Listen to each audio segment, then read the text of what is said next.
बचपन से हम सुनते आते हैं कि माँ बाप के चरणों में स्वर्ग होता है। उनकी सेवा से बड़ा कोई धर्म नहीं और कोई बड़ा पुण्य नहीं, लेकिन न जाने क्यों बड़े होते ही हम ये सब भूल जाते हैं। इस भावुक कहानी को पढ़कर शायद कुछ लोगों को वो सारी बातें याद आ जाए। दीदी याद तो है ना, कल माँ का श्राद्ध है। हमने बड़ी पूजा रखी है उनके आत्मा की शांति के लिए, इसीलिए आपको सह परिवार के साथ आना ही है, रूही अपनी ननंद कोमल को फोन पर कहती है। तभी कोमल उसकी भाभी को बोली, मैं नहीं आ सकती, आपको तो पता ही है कि उनको छुट्टी नहीं मिलेगी। अरे दीदी ऐसे कैसे, माँ के जमाई और बेटी उनके श्राद्ध में नहीं आएंगे तो उनको शांति कैसे मिलेगी, इसीलिए आपको आना ही पड़ेगा। बाकी मुझे कुछ भी नहीं पता, इतना बोलकर रूही ने फोन रख दिया। इधर कोमल पुरानी यादों में खो गई। जब उसके पापा की मृत्यु हो गई थी तभी कोमल अपने मायके गई हुई थी। कोमल को माँ बोली, बेटा तुम्हारे पापा मुझे छोड़कर अकेले ही चले गए, पता नहीं अब किसके आधार पर छोड़कर गए। माँ कोमल के गले लगकर रो रही थी। तब कोमल बोली, यह सब लोग तो है ना भैया, भाभी और बच्चे, तो चिंता क्यों करती हो। कोमल कई दिनों तक अपनी माँ के पास रहकर आई थी, लेकिन हमेशा ज्यादातर फोन पर बोलना होता था, कभी कॉल पर तो कभी वीडियो कॉल पर बोलना होता था। बेटा क्या बनाया तूने, एक दिन माँ ने वीडियो कॉल पर पूछा। माँ आलू की सब्जी और रोटी बनाई है, कोमल ने जवाब दिया। माँ बोली, अरे वाह। सब्जी का नाम सुनते ही माँ की आंखों में एक अलग ही चमक देखने के मिली जो कोमल को दिखी। तभी कोमल माँ को बोली, माँ तुम्हें खाने का मन हो रहा होगा तो भाभी को बोलो बना कर दे। कोमल हंसते हुए माँ से बोली। तभी माँ बोली, नहीं नहीं, अब इस उम्र में आलू कहाँ पकते हैं, मैं तो ऐसे ही बोल रही थी, जब तुम्हारे पापा हुआ करते थे तब बहुत बार बनाती थी। भाभी का तो नाम लेते ही जैसे माँ की आंखों की चमक गायब सी हो गई। माँ ने कॉल रख दिया। माँ को क्या हो गया, ऐसे क्यों बोल रही थी, वह सब ठीक तो होगा ना। कोमल अपने आप से बातें कर रही थी। ऐसे बहुत बार खाने की बातों पर बातचीत होने पर माँ की आंखों का भाव बदल जाता, लेकिन ऐसा क्यों था वो समझ नहीं पाई। लेकिन इसके पीछे का राज उसके समझ में आया जब वह छुट्टियों में 2 दिन के लिए मायके गई थी। एक दिन कोमल माँ के कमरे में माँ के साथ गपशप कर रही थी, तभी दीदी खाना खाने चलो, रूही माँ के कमरे में आकर कोमल को बोली। चलो माँ तुम भी खाना खा लो। कोमल उठते उठते हुए बोली, अरे दीदी नहीं नहीं, माँ को क्यों तकलीफ देना, वह यहीं पर ही खाना खा लेगी, आप चलो।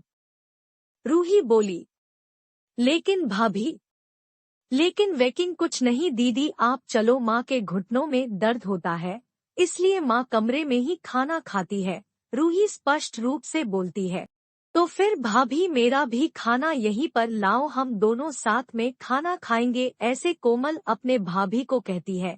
इस पर रूही कुछ नहीं बोल पाई, लेकिन कोमल को साफ तरीके से समझ में आ गया कि रूही को यह सब पसंद नहीं आया। वह चुपचाप वहाँ से निकल गई और थाली में पूरी सब्जी, रायता, आचार लेकर आई और माँ के लिए खिचड़ी। माँ यह क्या है, तुम यह सब नहीं खाने वाली हो क्या, कोमल माँ को बोली। उतने में रूही बोली, अरे दीदी माँ को यह सब हजम होता ही नहीं, इसलिए मैं उनको खिचड़ी और दाल ही देती हूँ। इतना बोलकर रूही वहाँ से निकल गई। माँ ने अपनी प्लेट उठाई पर माँ का ध्यान कोमल की प्लेट पर ही था। यह देख कोमल सुन सी पड़ गई। उसने माँ के मुंह में एक पूरी का निवाला डाला, लेकिन माँ ने मना कर दिया। तब कोमल ने अपनी माँ की आंखों में वही भाव देखा था जो वीडियो कॉल पर देखा था। पता नहीं भाभी का डर था या लड़की के निवाले का मोह था। तब भी कोमल ने पूरा खाना माँ को खिलाया और खुद खिचड़ी खाने लगी। 2 दिन कोमल वहीं पर थी और कोमल माँ को उसकी प्लेट का खाना खिलाती और खुद खिचड़ी खाती। ऐसे 2 दिनों तक चला। माँ के बहुत मना करने के बाद भी कोमल मात्र जिद में माँ को खाना खिलाती थी। वह बोली, भैया मैं कुछ दिनों के लिए माँ को अपने घर ले जाती हूँ। घर जाने से पहले कोमल ने अपने भाई तन्मय को पूछा। वह बोला, क्या तुम्हारा दिमाग खराब हो गया है, लोग क्या कहेंगे, बेटा माँ को तकलीफ देता होगा इसलिए माँ अपनी बेटी के घर रहती है। तन्मय गुस्से में बोला, अरे बाबा सही तो बोल रहा है वह। माँ बेटी के घर जाती है क्या भला? तू आराम से जा अपने घर, मेरी चिंता मत कर, मैं यहाँ खुश हूँ। बेटे की बातें सुनकर माँ बोली। कोमल ने बहुत जिद की लेकिन माँ बेबस थी। कोमल उदास मन से अपने घर वापस आई। कुछ दिनों बाद खबर आई कि माँ अब नहीं रही। इस खबर ने सब कुछ खत्म कर दिया था। कोमल को पता था कि माँ कितनी तकलीफ से गुजरी, लेकिन माँ को दूसरा लड़का नहीं था बल्कि एक लड़की थी, इसलिए वह कुछ नहीं कर सकती थी। कोमल अकेले ही माँ के श्राद्ध में आई। आज माँ के श्राद्ध में 56 तरह के भोग बनाए गए। सब लोग मजे से खा रहे थे। लोगों ने रूही और तन्मय की वाहवाही करने में कोई कसर नहीं छोड़ी। दुनिया में सबसे अच्छा बेटा और सबसे अच्छी बहू कह रहे थे उन्हें। माँ के गुजर जाने के बाद इतना विचार कर रहे हैं, तो माँ जिंदा थी तब कितनी सेवा की होगी दोनों ने। कोमल दुखी होकर माँ की तस्वीर की तरफ देख रही थी। तभी दीदी चलो आप भी खाना खा लीजिए, रूही कोमल को बोली, जो माँ के रूम में माँ की तस्वीर सीने से लगाकर रो रही थी। वह बोली, नहीं भाभी मुझे नहीं खाना। लेकिन क्यों? आप नहीं खाना खाओगे तो माँ की आत्मा को कैसे शांति मिलेगी? रूही कोमल को बोली, भाभी जिस खाने के लिए मेरी माँ जब जिंदा थी तब तरस रही थी, उसे मरने के बाद दे रहे हो तो वो कैसे तृप्त होगी? सोच कर देखो एक बार, आज आपने पकवानों का ढेर लगाया है। माँ जिंदा थी तब आपने उनकी मनपसंद खाने के 2 निवाले खिलाए होते तो माँ वैसे भी तृप्त हो चुकी। वही माँ का असल में श्राद्ध कहलाता। यह जो भी हो रहा है वह सिर्फ एक दिखावा है। इसकी वजह से माँ कैसे तृप्त हो पाएगी?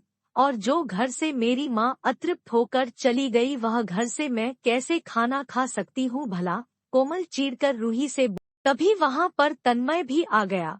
भगवान की लाठी में आवाज नहीं होती है भैया भाभी, वो जब भी किसी पर पड़ती है ना तब जख्म बहुत गहराई तक और न भरने वाली होती है। आप भी तो 2 बच्चों के माता पिता हो, लेकिन मैं भगवान से दुआ जरूर करूंगी कि आप जब तक जिंदा हो तब तक आपको अतृप्त ना रखें।